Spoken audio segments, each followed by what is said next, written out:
Vamos ya por la cuarta parte de Conferencia de Noticias de Actualidad en relación con la profecía número 386. Y aún nos va a dar seguramente para 2 partes más. Y sí, básicamente todo centrado aún con todo lo que tiene que ver con Ucrania. Pero evidentemente eso va mucho más allá de Ucrania. Y atención porque vamos a ver incluso algo asociado al tercer templo de Jerusalén. Sí, vaya cosas que hay. Vamos a mostrarlo todo ahora.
Es esta.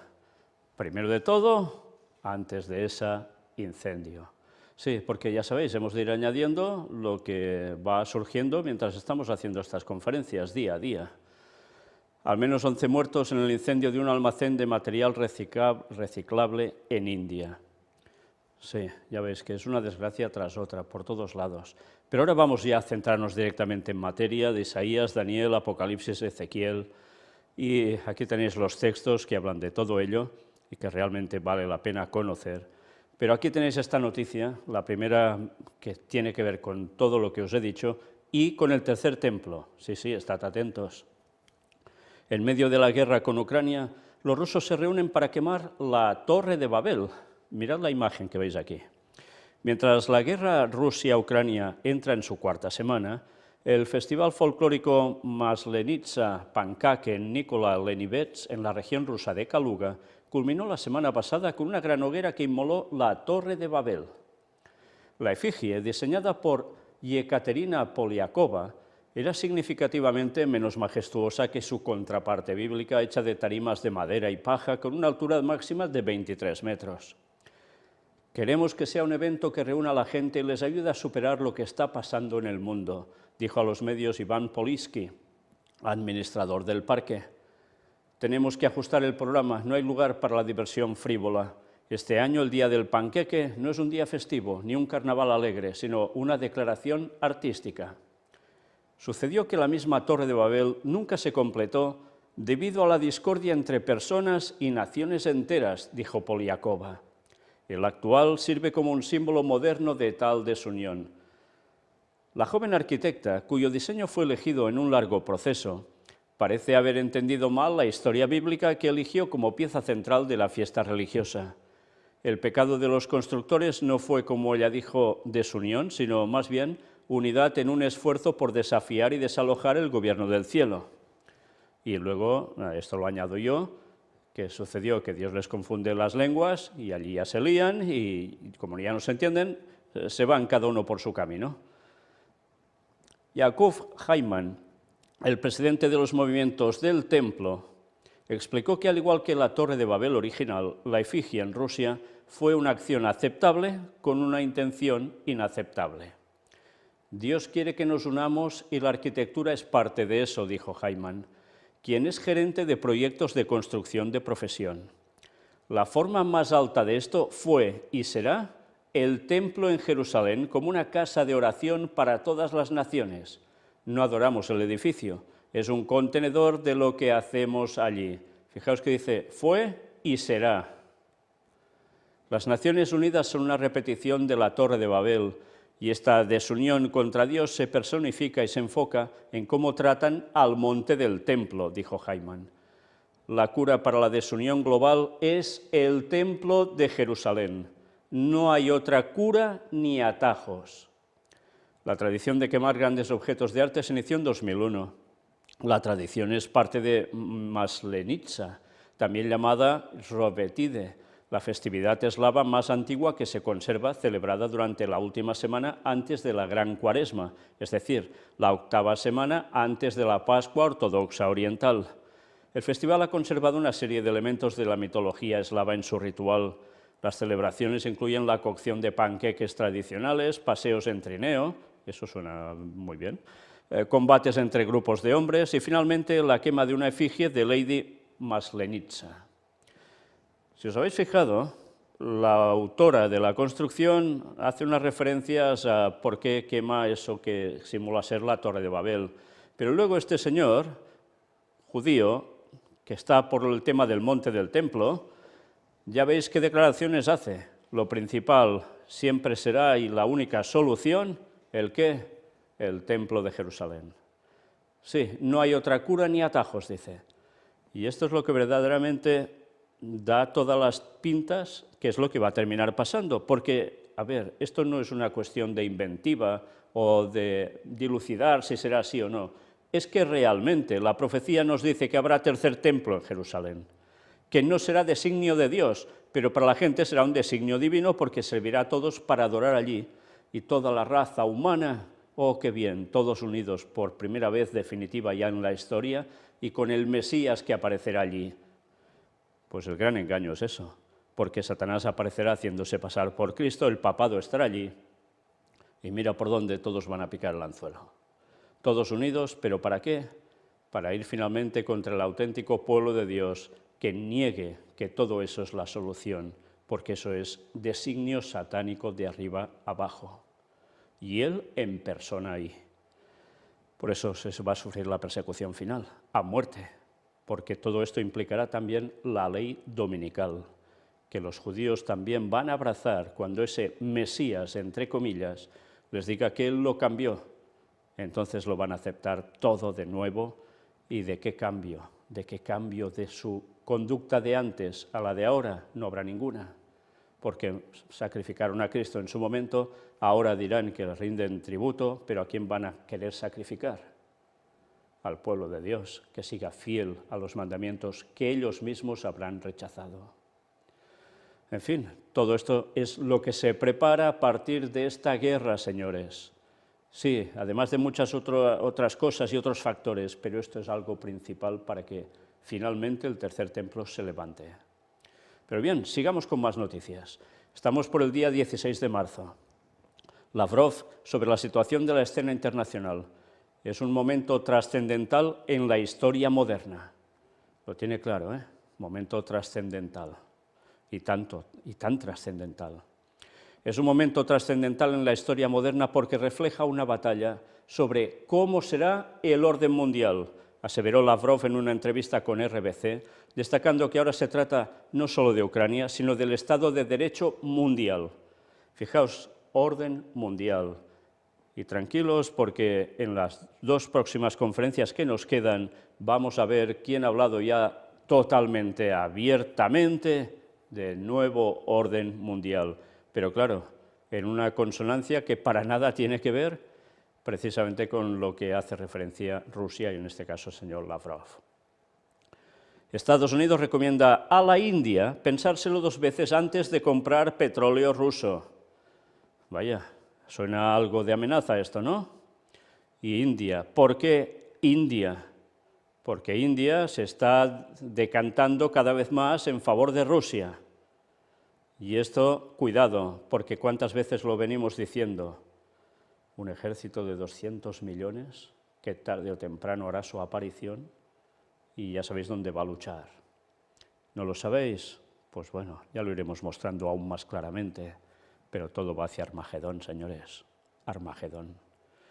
Y cada uno se irá posicionando.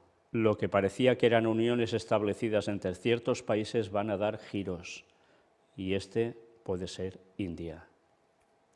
El ministro de Petróleo y Gas Natural de la India, Hardeep Singh Puri, confirmó este lunes ante parlamentarios que el gobierno del país está negociando con Rusia la compra de petróleo a precios reducidos para defender los intereses de los consumidores indios ante el drástico aumento de los precios de hidrocarburos en todo el mundo.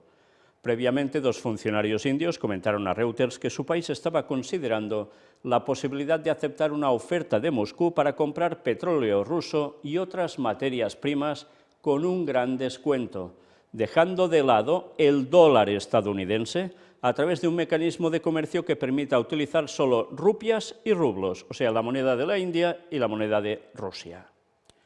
Dólares, no.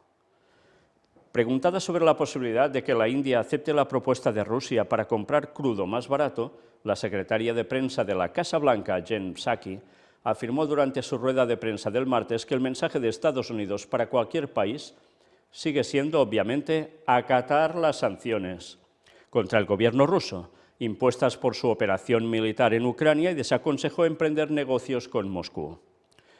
Psaki aclaró que el trato comercial con Rusia por parte de otras naciones no sería una violación de las sanciones estadounidenses, pero sostuvo que sería una forma de apoyar al Kremlin. Piensen también dónde quieren estar cuando se están escribiendo los libros de historia en este momento. Y el apoyo a los dirigentes rusos es el apoyo a una invasión que obviamente está teniendo un impacto devastador, declaró la vocera de la Casa Blanca. Fijaos, ya les marcan pautas. ¿Dónde quieren estar? India, ¿con Rusia o con Estados Unidos y aliados?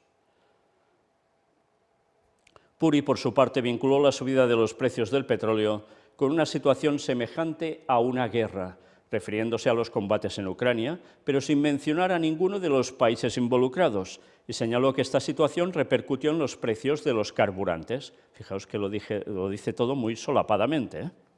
El ministro indicó que la gasolina es entre un 50% y un 58% más cara en Estados Unidos, Canadá, Francia, Alemania, Reino Unido y España, frente a una subida del 5% en la India.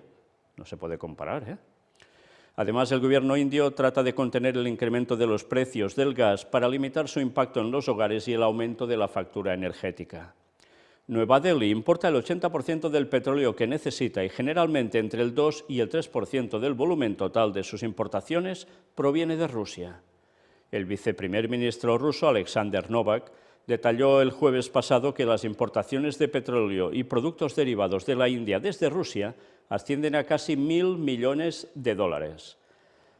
Por tanto, ya veis, Estados Unidos marcándoles pautas. A ver a quién os vais a unir. Mientras tanto, Taiwán realiza ejercicios militares frente a la costa china después de elevar el nivel de alerta tras la crisis en Ucrania. Sí, la tensión allí también está. Una vez más, no todo es cuestión de Ucrania. Esto se prepara a nivel global. Rusia, China. Y ahora vamos a ver un vídeo.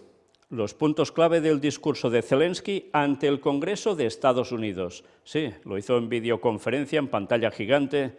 Estad atentos a lo que dice. Vale la pena. Sobre todo la parte final era la más importante. Le pide a Biden que sea el líder mundial.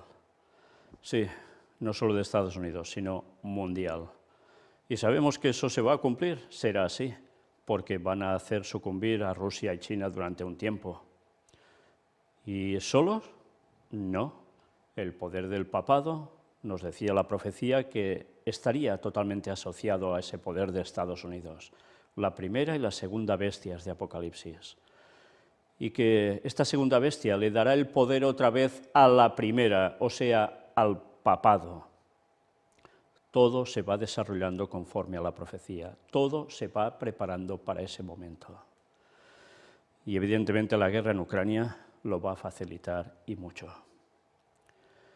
Rusia utiliza la presencia iraní en los altos del Golán para advertir a Israel sobre el apoyo a Ucrania. Una vez más, fijaos que esto ya lleva una dirección, y la dirección de todos estos acontecimientos es Israel. Rusia ha estado utilizando la presencia de milicias respaldadas por Irán en el sur de Siria, sobre todo cerca de los altos del Golán ocupados, para presionar a Israel por el apoyo a la oposición occidental a la invasión de Ucrania.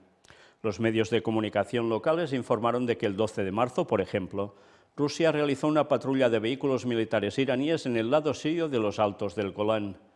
Los medios de comunicación citaron al analista militar, el general de brigada Asad al-Thawbi, diciendo que al permitir que los iraníes se acerquen a la frontera, Rusia ha enviado una advertencia a Israel, que ocupa los altos del Golán. Básicamente se le está diciendo al gobierno israelí que no se ponga al lado de Estados Unidos si la administración Biden decide intervenir en la guerra de Ucrania. Es claro, ¿no?, el mensaje. Si indica esto, ¿qué puede pasar si sucede? ¿Qué será objetivo de Rusia? Israel. Al-Zoubi señaló que Irán y sus milicias no pueden moverse sin el consentimiento previo de Rusia. La coordinación ruso-iraní, añadió, tiene lugar las 24 horas del día en Siria. Interesante, ¿eh? El tema de Medio Oriente y en concreto, sobre todo, Irán, tiene mucho que ver en esta cuestión que está aconteciendo. Fijaos cuántos focos dispersos que todos van en la misma dirección. Medio Oriente, Europa con Ucrania, Rusia, Taiwán, China, y así una tras otra. Según el analista, los funcionarios rusos se han reunido con los líderes iraníes en Siria desde el primer día de la invasión de Ucrania y les han informado de que los sistemas de defensa aérea de Rusia proporcionarán protección a todas sus milicias. La coordinación ruso-iraní se ha hecho evidente en Siria, explicó Al-Zoubi. Rusia tuvo en cuenta a algunos países árabes para conseguir lo que quería y los engañó haciéndoles creer que estaba en contra de las milicias iraníes y que estaba trabajando para expulsarlas. Sin embargo, hoy Rusia no puede ocultar al mundo su criminalidad, brutalidad y apoyo a los sistemas terroristas. Vaya declaraciones, ¿eh? Cabe destacar que Irán lleva años trabajando para reforzar sus fuerzas en el sur de Siria. ¿Y quién es Asad el-Zoubi? Nacido en 1956, es un general sunita del ejército sirio libre que desertó del ejército sirio y pasó al FSA. Se unió a la Academia de la Fuerza Aérea de Siria en 1974, se graduó en 1977 con el rango de teniente y luego ascendió hasta convertirse en general de brigada. También trabajó como consultor militar en Yemen durante más de 2 años. Actualmente ocupa una posición de liderazgo en el Frente Sur. Antes de su deserción, sirvió en la Fuerza Aérea Árabe Siria y fue jefe de la rama de la Fuerza Aérea de la Academia Militar Suprema Siria. En enero de 2016, Al-Zoubi fue nombrado jefe del equipo de la delegación de la oposición en la tercera conferencia de Ginebra sobre el futuro de Siria. Por tanto, ya veis, se pasó de un bando al otro, dentro de Siria, y ahora dice lo que dice. Bueno, son declaraciones a tener en cuenta, ¿eh? Israel sigue colgando de un hilo. Más noticias. El Ministerio de Defensa ruso anuncia el descubrimiento de un mapa de instalaciones ucranianas donde se almacenan sustancias tóxicas. Y a partir de aquí, una vez más, todo se vuelve a liar mucho más aún, porque ya podéis imaginaros que unos empezarán a decir una cosa y otros otra, llevándose la contraria. Pero cuando esto ya aparece en escena, lo primero que uno piensa es, lógicamente, bueno, pues ahora podrá pasar algo de esto, y unos dirán que lo ha hecho este adrede y los otros dirán que es falsa bandera, y así estamos. Por tanto, cuidado, porque las cosas aún se están complicando más. Mirad en The Economist, esta revista que sabe tantas cosas antes de que sucedan. Dice esto, John Mearsheimer, sobre por qué Occidente es el principal responsable de la crisis de Ucrania. El politólogo cree que la expansión temeraria de la OTAN provocó a Rusia. Sí, y esto muchos analistas lo tienen clarísimamente. ¿Por qué? Porque habían quedado de acuerdo en que no harían eso, la OTAN, Estados Unidos a la cabeza, y lo han hecho. Y Rusia pues salta a su defensa. Pero vaya, forma de saltar también, ¿eh? En fin, ya veis que, gracias a Dios, hay personas que cuentan las cosas un poco más allá de lo que tantas veces se informa. Pero una vez más, mira a quién volvemos, y es al Papa Francisco, que conversó con el patriarca ruso. Las guerras son siempre injustas. Los líderes de la Iglesia católica y ortodoxa acordaron unirse en los esfuerzos para lograr la paz en Ucrania. La Iglesia no debe usar la lengua de la política, sino el lenguaje de Jesús, agregó el sumo pontífice. Bien, pues estad atentos, ¿eh? El Papa Francisco defendió que las guerras son siempre injustas en la conversación que hoy mantuvo, día 16, con el patriarca ortodoxo de Rusia, Kirill, sobre la invasión de Ucrania.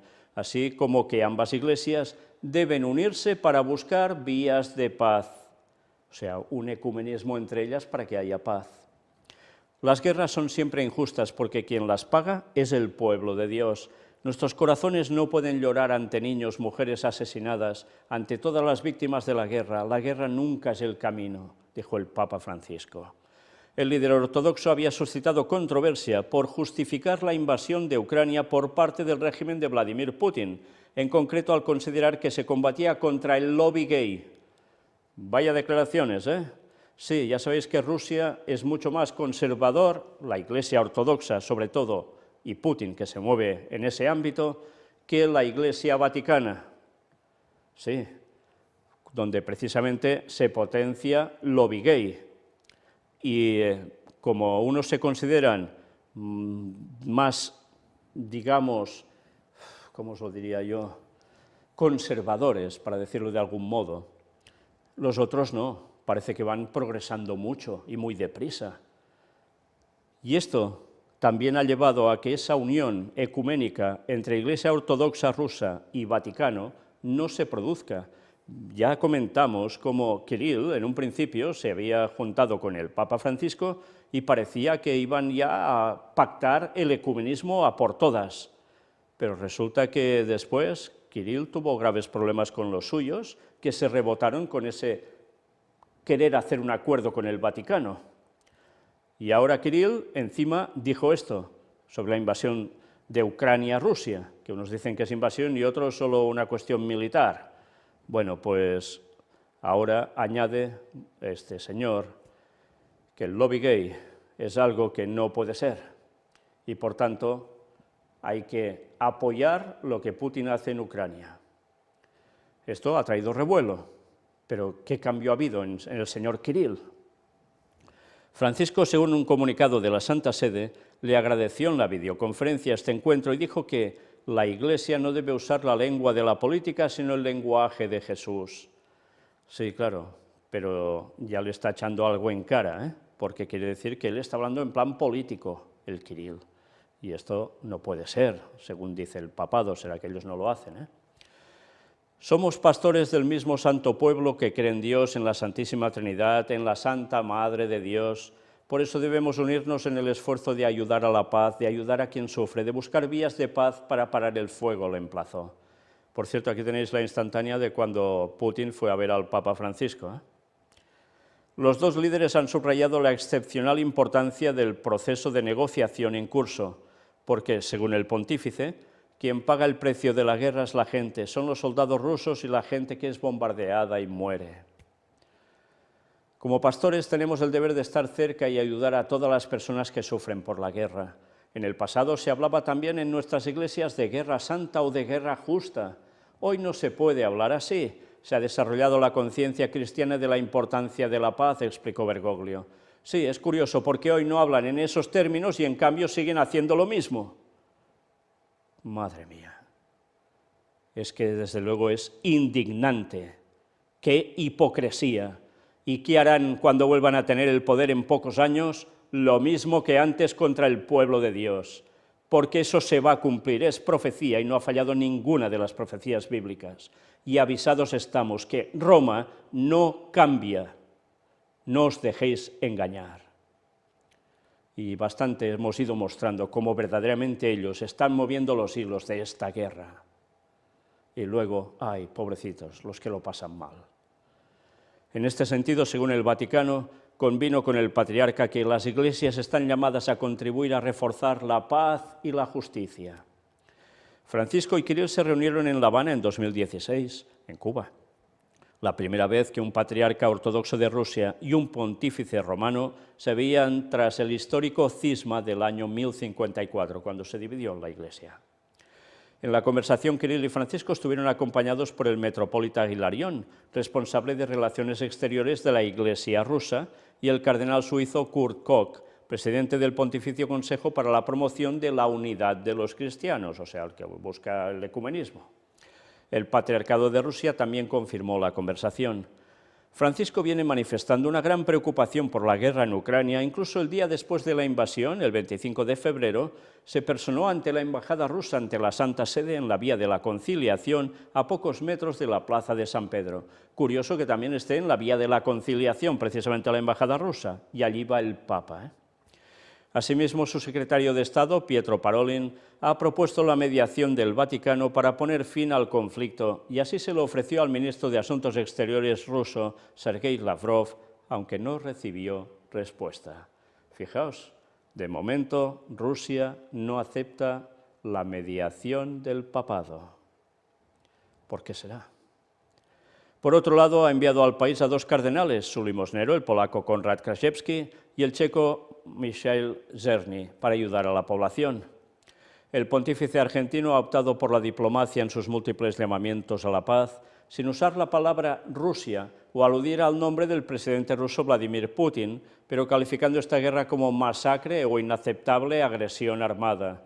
Bueno, a Putin ya no le ha dicho Putin, le ha dicho Caín. Casi nada también, ¿eh? Sigamos. Biden llama por primera vez a Putin criminal de guerra. Y el revuelo que llevó, vaya revuelo, sí. El mundo ortodoxo arrincona a Kirill por su bendición a la guerra de Putin. Veamos qué dicen aquí.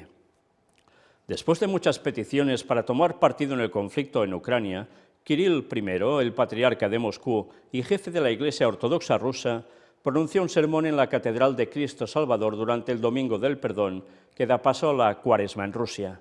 Entonces Kirill no solo no condenó la ofensiva del Kremlin, sino que la justificó como una cruzada contra un Occidente decadente por promover modelos de vida contra la tradición cristiana. Puso de ejemplo los desfiles gays. El patriarca de Moscú y de todas las Rusias es una pieza fundamental de la cosmovisión del presidente Putin. Comparten la lectura del mundo ruso que asocia partes de la antigua Unión Soviética con la unidad religiosa. Kirill inventó un espacio de uniformidad eclesial fuera de Rusia, pero vinculada a Moscú. Esto le ha sido muy útil a Putin para reabrir el sueño de una Rusia imperial, explica el sacerdote italiano y periodista religioso Lorenzo Prezzi. Aunque ha pedido a los militares que minimicen las muertes de civiles, el primado se ha referido a los que se oponen a la unidad histórica de Rusia y Ucrania como fuerzas del diablo. Pues bueno, cuando dice fuerzas del diablo en este caso, ya os podéis imaginar que esto es, no es que sea una frase así sencillita y ligera, tiene una gran implicación, porque de seguro que ellos saben quién está moviendo esto. Joaquín Luna. Bueno, aquí nos dice algo esto. Esta bendición por parte del patriarcado moscovita ha generado una rebelión en el mundo ortodoxo, tanto dentro de Rusia como en otras partes del mundo. Casi 300 clérigos ortodoxos rusos han firmado una carta contra la guerra en el país vecino, mientras en Ámsterdam una iglesia ortodoxa rusa ha anunciado que ha roto con el patriarcado de Moscú. Hay un comunicado conjunto de condena de varios teólogos ortodoxos de instituciones como la Universidad Fordham de Nueva York y la Academia Volos de Grecia. Y en Ucrania, muchas de las diócesis de la Iglesia Ortodoxa Ucraniana del Patriarcado de Moscú, bajo la órbita de Kirill, se están rebelando contra él. Unas 18 han dejado de mencionar su nombre durante sus liturgias. Su líder, Onufri, el patriarca ortodoxo de Kiev, ha dicho que no hay excusa para aquellos que inician guerras. La diócesis de Lviv le pide que rompa los lazos religiosos con Moscú y compara a Putin con el bíblico Caín, asesino de su hermano. Bueno, ¿y esto mismo no lo ha dicho el Papa? El metropolita Evlogi de la diócesis de Sumy, en el este de Ucrania, anunció que dejarían de honrarle por las exigencias de sus fieles que no quieren escuchar más el nombre de Kirill en sus templos. Ya veis qué cisma se ha causado entre los ortodoxos, Algunas diócesis ucranianas fieles a Moscú han dejado de mencionar a Kirill en sus liturgias, o sea, ni lo mencionan siquiera. Le conozco personalmente y sé que lo vive con gran malestar primero, porque no puede estar de acuerdo como otros dirigentes.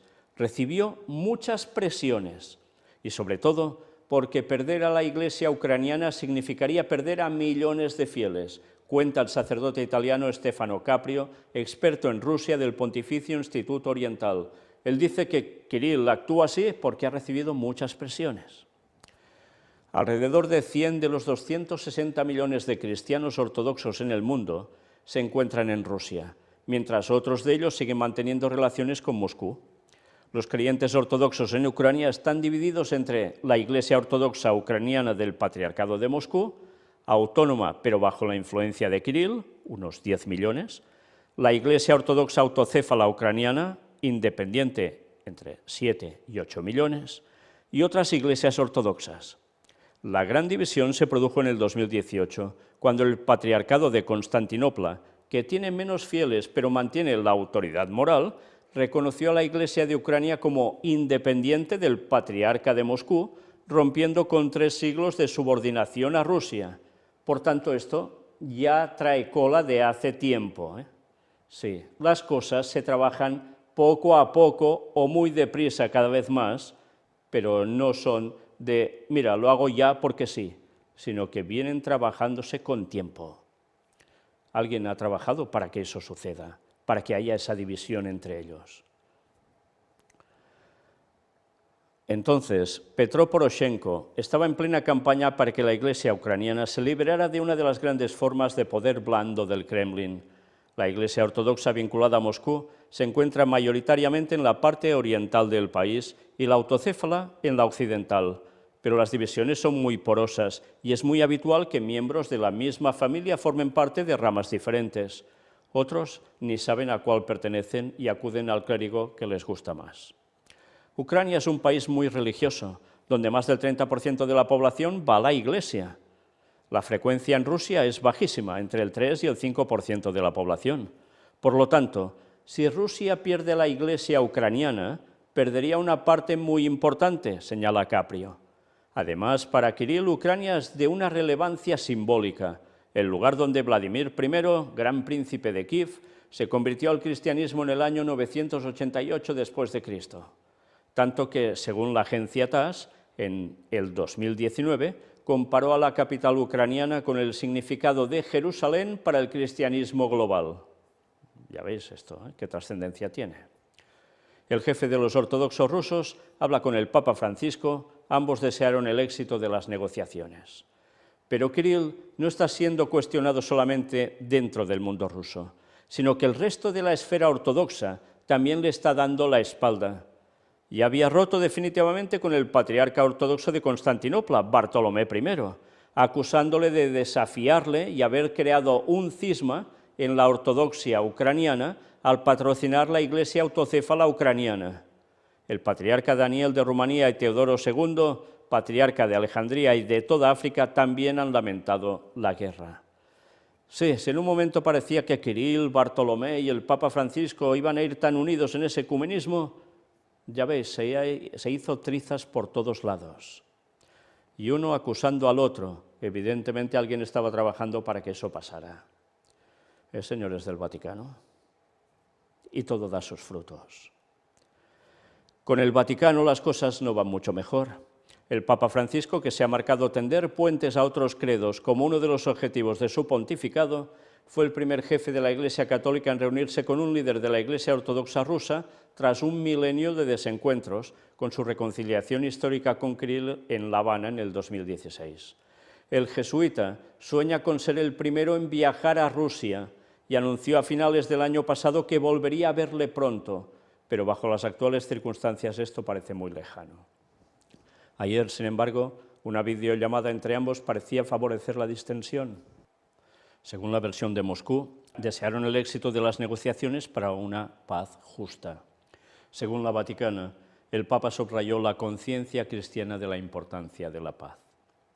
Bien, ya estáis viendo cuántos factores están en juego en todo esto.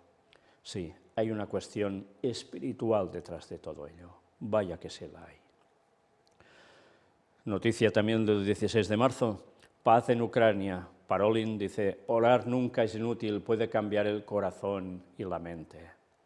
Si realmente pusiéramos en práctica las palabras de Jesús, todos los conflictos de la tierra poco a poco desaparecerían. Fue la reflexión del cardenal Pietro Parolin en su homilía con ocasión de la Misa por la Paz en Ucrania, celebrada hoy en la Basílica de San Pedro. el purpurado destacó el poder de la oración que puede transformar la realidad y pidió a Dios que tenga piedad de esta humanidad sorda. Vamos a destacar algo de aquí, y es precisamente esto.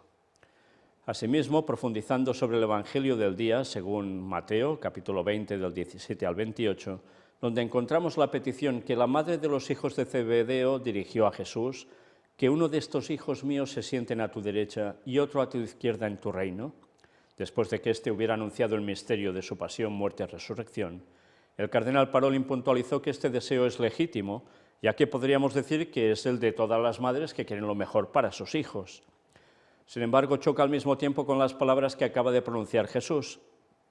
En el fondo, se trata de un choque entre dos lógicas diferentes, dos glorias distintas, la de los hombres, que es la búsqueda del éxito y el poder mundanos, y la de Dios, que pasa por la cruz, añadió el purpurado, subrayando que en este doble concepto de gloria se juega nuestra existencia y se juega la historia del mundo entero. Fijaos que hace una comparativa como que hay dos queriendo ser lo máximo. ¿A quién estará haciendo referencia con toda esta expresión? ¿Quién? ¿Biden? ¿Putin? ¿Ortodoxos Vaticano? ¿Por qué suelta esto así?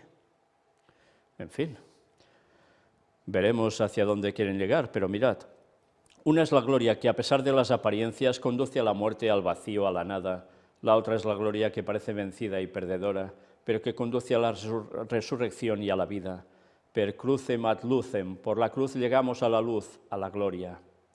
En este contexto, Parolin indicó que Jesús quiere curarnos precisamente en este punto. Con sencillez nos presenta en este versículo la grandeza de Dios, que es esencialmente servicio. Igualmente, en su homilía, el purpurado invitó a los presentes a analizar la evolución de los actuales hechos bajo la perspectiva cristiana. ¿No pensáis, hermanos, que si realmente pusiéramos en práctica las palabras de Jesús, todos los conflictos de la tierra irían desapareciendo? ¿No pensáis que si escucháramos un poco más la invitación de nuestro Señor, las armas serían silenciadas, es más, ni siquiera tendrían que ser construidas? Cuestionó el cardenal explicando que la paz que Dios nos enseña está estructurada por relaciones en las que, en lugar de esclavizarnos y luchar entre nosotros, nos servimos y somos útiles los unos a los otros, nos liberamos y crecemos juntos de modo que cada uno hace existir al otro. De ahí se desprende el hecho de que el actual problema de la guerra no es solo político o económico, sino fundamentalmente espiritual. Sí, desde luego que es espiritual. Entre Cristo y Satanás, seguro. Pero, ¿quién más? Iglesia Ortodoxa, Vaticano. ¿Ecumenismo o no ecumenismo? Por tanto, sí, ya saben a qué están haciendo referencia cuando hablan, porque lo tienen muy claro. Y también es interesante que lleguen a decir que ni siquiera tendrían que ser construidas las armas cuando ellos tenían acciones precisamente en armamento. Beretta. En fin, qué cosas. Aquí la imagen fue hecho todo por videoconferencia, ese encuentro entre Kirill y el Papa Francisco, todos muy atentos, y todo ¿para qué? Para jugarse el poder supremo, el poder que el Vaticano persigue para preparar el gobierno mundial, y lo va a conseguir. El ministro de Defensa australiano afirma que China podría usar la distracción de Ucrania para atacar Taiwán. Una vez más, ya veis qué tensión. Sí, no todo es Ucrania. Se reportan explosiones en Bielorrusia, pocos datos y mucha especulación. Era el día 17 ya de este mes de marzo. Finalmente parece ser que no era lo que creían, no hubo ningún ataque a ese lugar, al menos es como ha quedado el tema. Pero ya se tenía miedo de ello. El corazón inmaculado de María triunfará. El mensaje de la Virgen de Fátima no pretende satisfacer las curiosidades apocalípticas sobre el fin del mundo, sino que hace un sentido llamado a la conversión para que la humanidad se salve del egoísmo que destruye. En este tiempo de guerras devastadoras, el 25 de marzo el Papa consagrará Rusia y Ucrania al corazón inmaculado de María. Sí, este viernes va a hacerlo. Pero qué interesante, no pretende satisfacer las curiosidades apocalípticas sobre el fin del mundo, el mensaje de la Virgen de Fátima. Sí, porque para ellos no entra que con la segunda venida de Jesús esto sea el acabose. No, no. Ellos creen que cuando aparezca su Mesías, o sea, Satanás haciéndose pasar por Cristo, instaurará el comienzo del milenio tan largamente esperado en la tierra. Sí, como siempre, todo lo de Dios plagiado, pero separado totalmente de la verdad. Y la gente tragándoselo. Obispos agradecen al Papa la consagración de Rusia y Ucrania a María. Todos están felices ya por esto, ¿eh? Las expresiones de alegría y esperanza han llegado desde los países devastados por la guerra y desde varias conferencias episcopales tras el anuncio de la decisión de Francisco de consagrar las dos naciones al Inmaculado Corazón de María. La Iglesia greco-católica ucraniana ha recibido con esperanza la noticia de la consagración de Rusia y Ucrania al Corazón Inmaculado de María que el Papa realizará el 25 de marzo, durante la celebración penitencial en la Basílica de San Pedro. El Papa formulará su oración a la Virgen el 25 de marzo durante la celebración penitencial que presidirá en San Pedro, mientras que en Fátima simultáneamente lo hará el cardenal Konrad Krajewski, limosnero del Papa como enviado especial al santuario mariano en Portugal. Será en dos lugares a la vez, ya lo veis.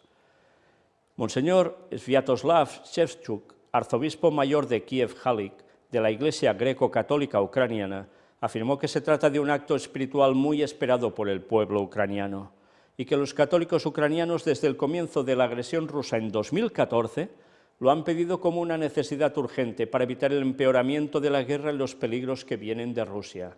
Fijaos que aquí dicen que fue agresión rusa en 2014, ya sobre esos terrenos ucranianos. Otros dicen que es al revés. En fin, como siempre, al final datos y datos, y unos barren para acá, otros para allá. El hecho es que guerra desde entonces.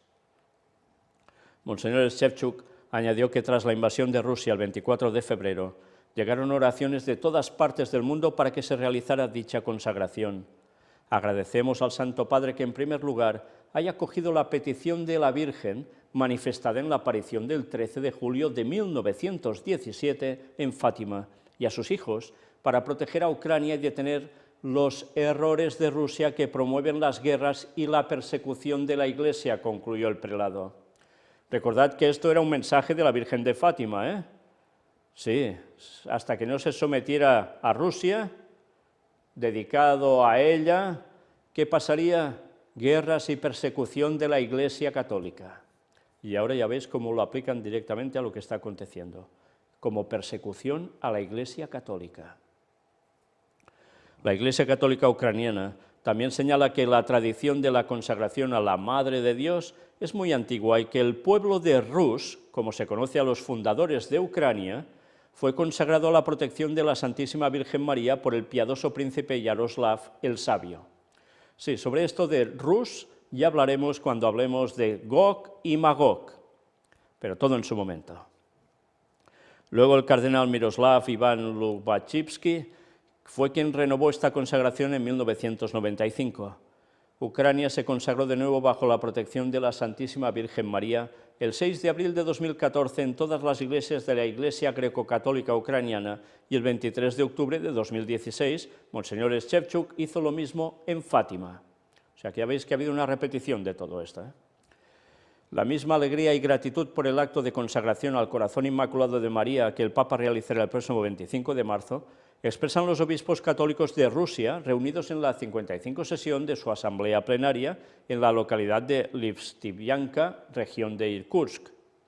En esta ocasión, los obispos lanzaron un llamamiento a los católicos y a todos los que creen en el poder de la oración, el ayuno y las obras de amor por la paz en Ucrania, Rusia y el mundo entero. Ante esta jornada especial deseada por Francisco, la Conferencia Episcopal también pide a las parroquias y comunidades que planifiquen con tiempo las oraciones adecuadas e invita a todos los católicos a la comprensión mutua y a ser heraldos de la reconciliación. Oración, ayuno, obras de amor por la paz en Ucrania, Rusia y el mundo entero. ¿Y eso se va a producir alguna vez? Sí, durante un leve tiempo va a ser lo que se conoce como una balsa de aceite. Parecería que hay una paz mundial pero todo va a saltar después por los aires. Sí, el ecumenismo va a conseguir eso. El poder de Estados Unidos sobre Rusia, China, va a conseguir eso. Pero después todo saltará por los aires, porque esta falsa paz no es la paz de Dios. Bien, ya veis cuántas cosas están surgiendo desde el Vaticano con toda esta cuestión, ¿eh? La Virgen de Fátima, el corazón inmaculado de María. Mirad los temas de puertas dimensionales que hemos tratado sobre ello. Al ver todo eso, vais a entender el profundo significado de lo que van a hacer allí.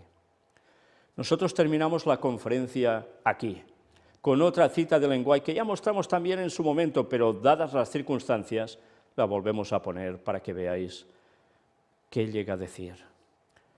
Eventos de los últimos días, página 11. Escrito de 1909. Las calamidades en tierra y mar, la inestabilidad social, las amenazas de guerra, como portentosos presagios, anuncian la proximidad de acontecimientos de la mayor gravedad. Las agencias del mal se coligan y acrecen sus fuerzas para la gran crisis final. Grandes cambios están a punto de producirse en el mundo y los movimientos finales serán rápidos. Sí, ella no escribía solo para su tiempo, no. Estaba escribiendo para el momento antes del retorno de Cristo. Todo lo que estamos viendo cada vez que presentamos noticias de actualidad, todo queda reflejado aquí, totalmente. Y además, acrecen sus fuerzas para la gran crisis final. Sí, no una gran crisis y ya está, como tantas ha habido, no, la gran crisis final. Y sí, lo decía claramente, grandes cambios están a punto de producirse en el mundo y estamos a punto de verlos de lleno. ¿Y qué? ¿Sería una cosa lenta al final esto? Los movimientos finales serán rápidos. ¿Mintió Ellen White? ¿No fue inspirada por el Señor? Todo lo acertó. ¿Por qué? Porque era profetisa del Señor. ¿Aún vais a dudar de eso? ¿Seguiréis poniendo peros y trabas para no aceptar lo que dice? Nos estamos jugando todos la salvación, la vida eterna. O hacemos caso de los profetas de Dios, o vamos listos a la perdición. Gracias a Dios porque la inspiró para dar este mensaje para el pueblo de Dios al fin de los tiempos.